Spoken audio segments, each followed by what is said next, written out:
Soy Esther González, trabajo actualmente como responsable de prescripción en Holcim España. Holcim es una empresa que pertenece a CIES, a la Asociación de Consultores de Estructuras de Edificación, y hoy está conmigo una compañera y amiga, Mireia, que pertenece a la asociación ASA, Asociación de Sostenibilidad y Arquitectura, y bueno, os dejo que Mireia se presente para que la conozcáis todos. Gracias, Esther. Bueno, yo soy Mireia Reguart, soy arquitecta, tengo un estudio de arquitectura, una oficina técnica especializada en industrialización con madera y en rehabilitación energética. Hoy les he invitado a que vengan aquí, Esther, a mi casa. Estamos en mi estudio, pero sí que es verdad que me cambio el sombrero porque voy a hablar desde la Asociación Sostenibilidad y Arquitectura, de la que soy miembro de la Junta Directiva. Es una asociación de arquitectos, todos con intereses comunes en sostenibilidad, sin ánimo de lucro, y estamos embebidos en el tejido del Consejo Superior de Colegios de Arquitectos de España.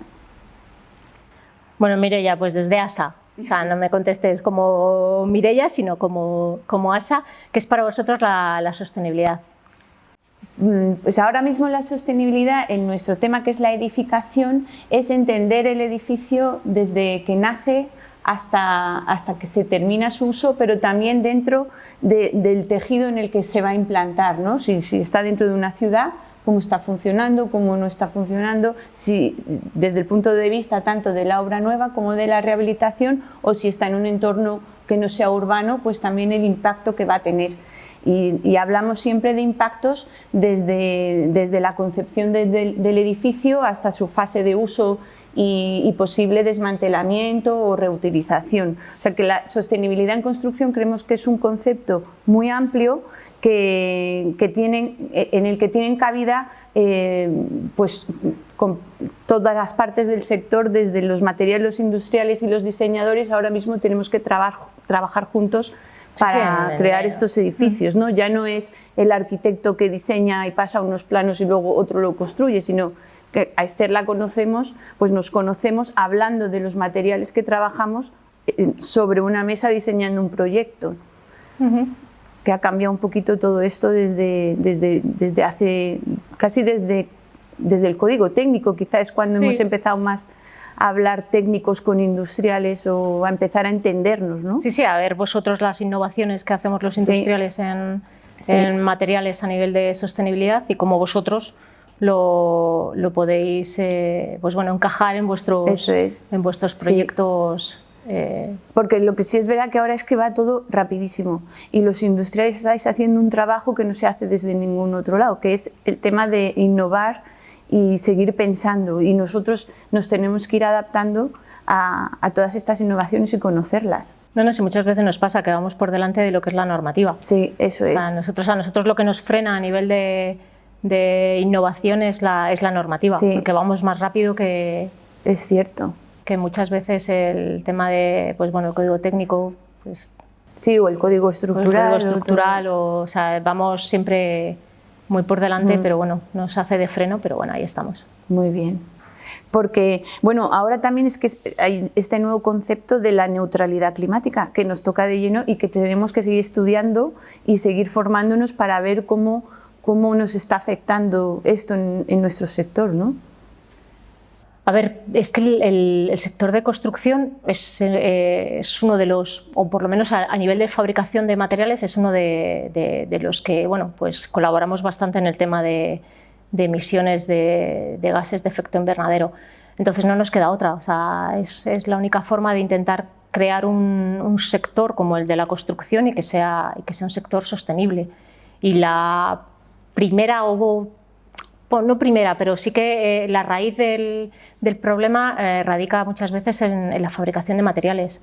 Entonces, ¿por qué no hacer materiales? Es verdad que hay que invertir mucho dinero, mucha cabeza, ¿vale? Mucha investigación, mucho I+D, pero intentar hacer materiales exactamente iguales que los que tienes actualmente, o sea, con las mismas pues bueno, especificaciones técnicas, pero con una disminución de huella de carbono o de efecto invernadero. O sea, no, porque hablamos de huella de carbono siempre, pero no solamente es el tema de la neutralidad, no es solamente CO2. O sea, hay pues el resto de gases de efecto invernadero, que bueno, lo que hay que hacer es intentar, pues bueno, como nosotros nos hemos propuesto, o muchas empresas del sector se han propuesto, ¿no?, en 2050 ser neutros. O sea, sí o sí, el intentar que no hagamos un impacto negativo en el planeta a la hora en nuestro sector, como a nivel de construcción. Ese es lo que radica un poco la neutralidad. Pero bueno, es complicado y ahí está todo el sector luchando por ello.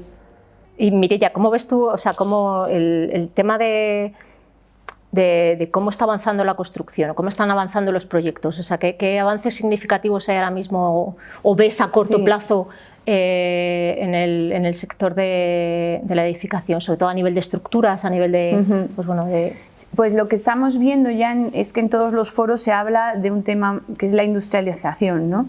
La industrialización se puede realizar para todo tipo de sistemas constructivos y materiales, ¿no? Hablamos de sistemas constructivos industrializados. Desde el plano de las estructuras, pues nosotros tanto en el estudio como dentro de la asociación colaboramos con muchas empresas de estructuras de madera. La industrialización por componentes en madera ha avanzado muchísimo y la verdad que es un material muy interesante de cara a intentar conseguir esa neutralidad en la edificación. Al final la madera tiene un concepto del CO2 mucho más amplio, ¿no? Nace desde un árbol que es consumidor de CO2 y te permite provocar o calcular la descarbonización de los edificios desde un punto de vista pues más sencillo. Sería como la estructura que menos carbón embebido lleva en todo su proceso de creación y desmantelación del edificio. Claro, es que las estructuras de hormigón tienen la complejidad que partimos de la base que nuestra materia prima es una caliza que en su composición química te voy a llevar a la química de Boop, tienes CaCO3, o sea, para fabricar el cemento que luego harás hormigón, para hacer las estructuras de hormigón en este caso, o sea, lo metes en el horno, nos tenemos que quedar con un óxido de calcio y lo que emitimos a la atmósfera es CO2, o sea, es complicado porque partimos de una materia prima que tiene una carga de CO2 muy importante. Entonces, a nosotros, a nivel en este caso te hablo como fabricantes, para temas de estructuras de hormigón, la única opción que tenemos nosotros es bajar el factor clinker y meter adiciones para que el hormigón se comporte exactamente igual que un hormigón convencional y vosotros en obra no veáis ninguna diferencia, pero es complicada la diferencia entre cómo parte la madera, de la situación que parte una estructura de madera a cómo parte una estructura de totalmente distinta, pero sí es verdad que es compatible, o sea, totalmente, que las estructuras mixtas son fantásticas, o sea que... Bueno, es que los edificios prácticamente tenemos que convivir, ¿no? Tanto técnicos estamos conviviendo en el diseño como distintos tipos de materiales. Hablábamos de qué es la sostenibilidad en la edificación, pues al final el diseñador o el proyectista es el que tiene que pensar hasta dónde quiere llevar su edificio y ahí escoger los sistemas y los materiales que le lleven a un cómputo global de que aquello esté bien hecho a nivel medioambiental. Y en edificios conviven los sistemas estructurales en madera con los de hormigón, pues porque bajo rasante siempre lo vamos a hacer con hormigón. Es verdad que también hay cimentaciones elevadas o en seco, y que cada vez es que hay tantas innovaciones que vas a las ferias y quieres saber, te vuelves loco totalmente. Sí. Y bueno, hasta el punto que ya se están planteando hasta los rentings dentro de la edificación, los rentings de fachadas, renting de estructuras, todo para pensar que los edificios ya es una cosa que no es estática, sino que a lo largo de su vida se tienen que ir adaptando porque la vida ahora mismo va tan rapidísimo que un edificio de vivienda, lo mismo luego son oficinas o uno de oficinas se tiene que transformar en viviendas, pues porque el tejido de alrededor de la ciudad se ha transformado y se han creado otras necesidades y todo eso lo tenemos que pensar desde la fase del diseño. Sí, ahora yo he visto proyectos en los que incluso ya lo toman como en su fin de vida como un banco de materias primas. Es decir, sí, como de Guaz es la torre de los Sí, coches. totalmente. O sea, al final ahora lo llaman minería urbana, ¿vale? Claro. En vez de ser minería que te vayas al campo y saques las materias primas, ya consideran lo que es el propio edificio cuando llega a su fin de vida, utilizarlo como minería urbana, es decir, empiezo a demoler y esos materiales de demolición lo vuelves a meter otra vez en la cadena que nosotros estamos en investigación con eso para meterlo en la fabricación de cementos, que ya se hacen, con muchas cosas se hacen, pero la idea es intentar, lo que dices tú, por una parte el renting de cierta parte de las estructuras o de fachadas, o sea, de diferentes elementos del edificio, pero luego lo que no pueda ser reutilizado como renting en este caso es hacer la demolición y volverla a meter como materia prima, es decir, lo consideran como un banco de materiales, un banco de materias primas. Sí. Porque Yo he visto ahora algunos proyectos de estos. Casi que el reciclaje se utiliza como para un material secundario, ¿no? Bueno, vosotros conocéis más esos temas, o ahora mismo ya los materiales de demolición se pueden introducir para ser material primario. Sí, nosotros lo estamos utilizando, bueno, lo que es el árido reciclado es son devueltos de hormigón y demolición también de estructuras de hormigón que lo vuelves a meter otra vez como economía circular en la fabricación. Pero luego nosotros también tenemos líneas de investigación que en pocos años lo sacaremos, que es elementos de demolición de edificios, meterlo pero en la fabricación incluso del cemento. O sea, yo no solamente como árido reciclado, sino como materia prima una materia prima para la fabricación de cemento. Y a ver, es que dentro de unos años ir a vertederos será un lujo. Es que no queda otra. O sea, de hecho, estaban hablando el otro día en una conferencia que Madrid Central, o sea, Madrid Nuevo Norte, la idea es que muchas de las materias primas de las que surja este tipo de proyectos sean de la reutilización de lo que existe actualmente en el barrio, con lo cual es economía circular, o sea, es la idea que sea un lujo el llevar escombros a un vertedero, llevar lo mínimo de lo mínimo, o sea, lo que ya no puedas gestionar de ninguna forma, llevarlo a vertedero, pero será un lujo. Nosotros sí creemos que todo el tema de la industrialización tiene que ser ya el día a día, ¿no? Construir industrializado te permite también el que las cosas sean ensambladas, vengan de fábrica totalmente controladas, se controlen residuos, se controlen los recursos que se usan y también este tipo de fabricación permite la integración de personas diferentes, no solamente de incorporación de la mujer a nuestro sector, que es verdad que en el ámbito de obra todavía es minoritario, pero a nivel técnico sí que cada vez somos más mujeres, ¿no? Sí, ya te encuentras muchas ingenieras Y en la escuela de arquitectura ya cuando yo salí la mitad éramos chicas en ese momento, o sea que ahora ese porcentaje va subiendo. Pero la industrialización siempre lo hemos pensado y aquí en el estudio también que es una forma de poder volver a enamorar del sector a la gente joven y gente joven con múltiples capacidades, ¿no? Que al final es lo que necesitamos. El sector nuestro se ha devaluado mucho, la mano de obra es escasa, poco comprometida, poco formada y es lo que dice, ¿no? Es uno de los problemas de ahora mismo en construcción, es que no existe profesionales a nivel de mano de obra, artesanos que ha habido toda la vida, ¿no? Gente con una experiencia en el Tajo que actualmente no existe. A mí ese es un problema que sí que lo veo, que tenemos que volver a tener fans. La gente joven tiene que volver a enamorarse de la construcción y quizá facilitándolo el trabajar en eso, en una fábrica, en un entorno como puede ser Mercadona, con tus horarios, climatizado, ¿no? Como más cómodo que estar poniendo ladrillos en invierno, mojándolos en agua, pues quizá podamos volver a tener un sector altamente capacitado y tecnificado. Sí, que sea atractivo, ¿no? Para la gente joven y que pues sea una prioridad para empezar a trabajar en el sector. Sí, que sea una opción. Es que yo creo que ahora, pues en formación profesional, creo que la construcción no debe ser opción para mucha gente, ¿no? Sino como no es atractivo. Lo que nos encontramos en obra es como casi un último recurso. Mire, ya ¿cómo ves el tema de los técnicos de cálculo de estructuras? O sea, a nivel de tanto estructuras de hormigón como estructuras de madera, que es complicado a lo mejor vosotros que trabajáis más en vuestro estudio en estructuras de madera, si tenéis, pues bueno, si hay en el mercado gente especialista en cálculo de estructuras en madera, por ejemplo, que bueno, no es nuevo, porque no es una cosa nueva, pero sí que hay, bueno, es más minoritario que lo que son estructuras de hormigón actualmente en España, no como en otros países es 50-50 o incluso superior en madera, pero aquí en España sí que es verdad que casi todas las estructuras se empiezan a pensar siempre en hormigón, o sea, es como el elemento más recurrente.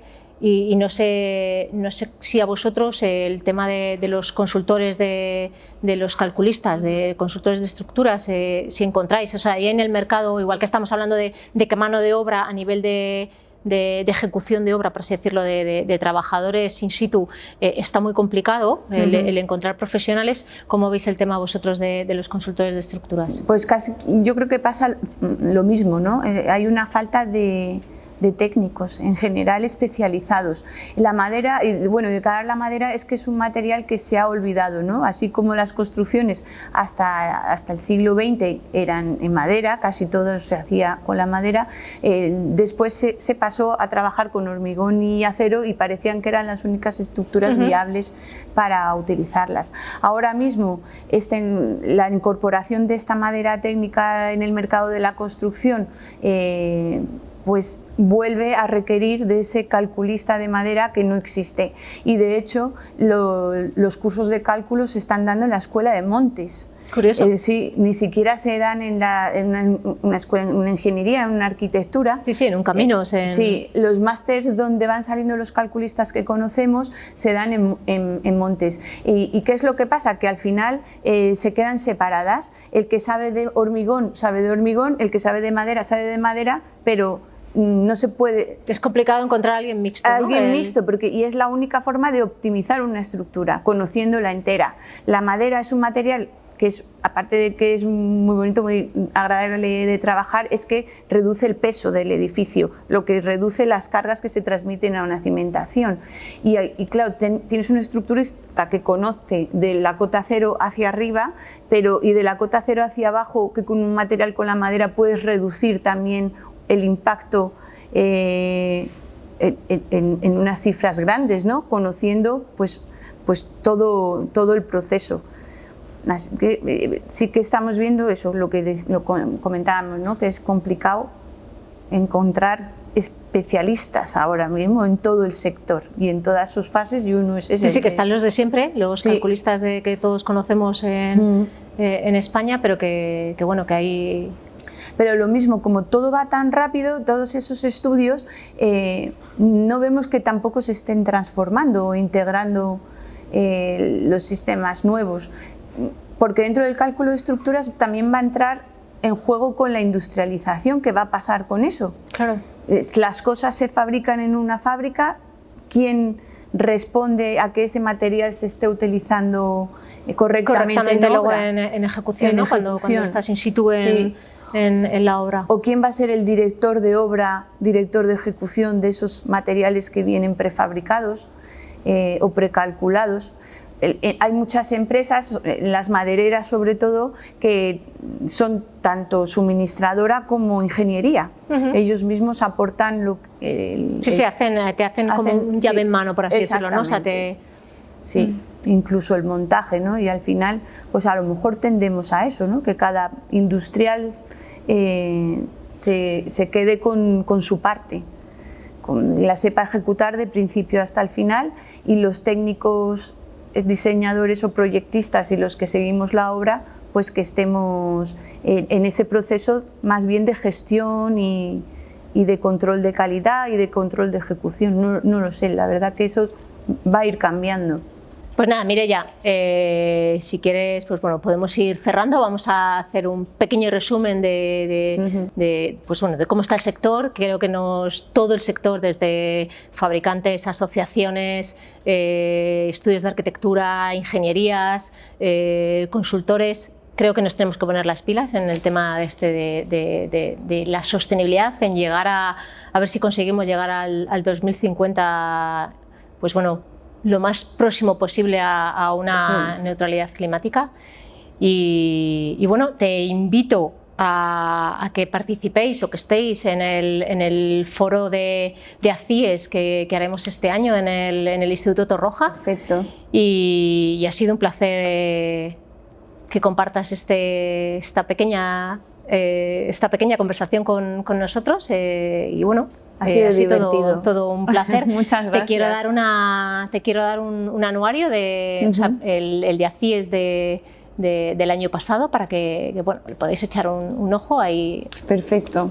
Hay entrevistas muy interesantes y esperemos que en el próximo, pues bueno, participe ASA. Muy bien. Pues muchas gracias. Vale. Agradeceros desde ASA que nos convoquéis a todos estos foros, y yo, por resumir y por animar un poco a mis compañeros, ¿no? que nuestra profesión y el camino que está tomando creo que es muchísimo más interesante que antes. El poder colaborar pues, en foros como este que proponéis o con industriales es una forma de estar siempre en movimiento, que a mí me gusta. Entiendo que hay gente que a lo mejor prefiere la tranquilidad, pero a los que nos gusta el mambo, pues al final el seguir aprendiendo, el escuchar cómo se están haciendo cosas nuevas, los proyectos colaborativos, eso es, el intentar integrar todo esto abre un mundo de posibilidades muy grande, tanto hacia la especialización como al contrario, ¿no? A tener una visión más global de todo nuestro sector y del proceso.